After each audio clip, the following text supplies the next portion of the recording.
সম্রাট শাহজাহান মসজিদে বসে আছে, এক ফকির ঘুরতেছে। লোকেরা কয় ছোটবেলা থেকেই তোমারে খয়রাত করতে দেখলাম, ভিক্ষা কি জীবনেও যাবে না তোমার? লোকটি বলছে আমি ভিক্ষা করবো স্যার, আমার উপায়টা কি? কারণ আমারে তো লোকেরা এই মুরব্বীকে বসায় না। এই লোকটি আমি ভিক্ষা করা ছাড়া করবো কি? লোকেরা তো আমার 60 টাকা 50 টাকা 100 টাকা দেয় না, 4 আনা 5 আনা 1 টাকা এই আমার দেয়, এ দিয়ে আমি বড় লোক হবো কেমন? লোকটি বলছে আচ্ছা দেখো, তুমি তো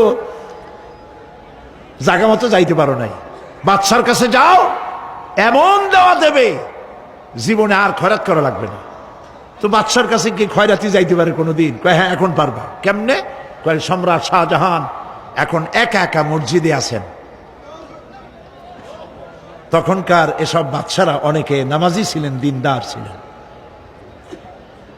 ফকির দরজার কাছে দাঁড়াইয়া দেখতে পাচ্ছে কেউ নাই, দেহরক্ষীরা দূরে দূরে দাঁড়ানো।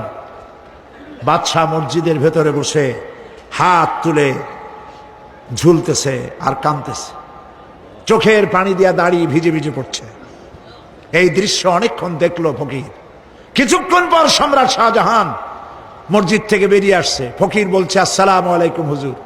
তিনি বললেন ওয়ালাইকুম আসসালাম, চলে গেল। বাদশা বলল আমার কাছে তো কেউ আইসা কিছু না চাইয়া তো যায় না, এরে দেখলাম খয়রাতির মতো কিছু চাইলো না, বেটা ভয় করলো নাকি? আমি এদিকে আসো। আসছে।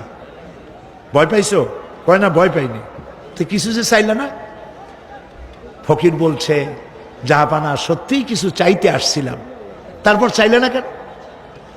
ফকির বলছে জাহাপানা সারা জীবন ভিক্ষা করেছি, আর আজ দিল্লি সম্রাটের কাছে বেশি পাওয়ার লোভে এসেছিলাম, কিন্তু আপনার দশা দেখা আমার জ্ঞানের চোখ খুলে গেছে।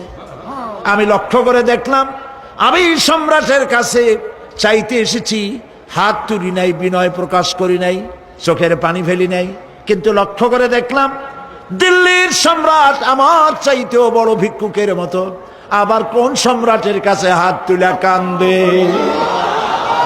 আমার জ্ঞানের চোখ খুলে গিয়েছে, আমি বুঝতে পেরেছি সম্রাট কান্দে যেই সম্রাটের কাছে, তারে ছাড়া আর কারো কাছে জীবনে চাইব না।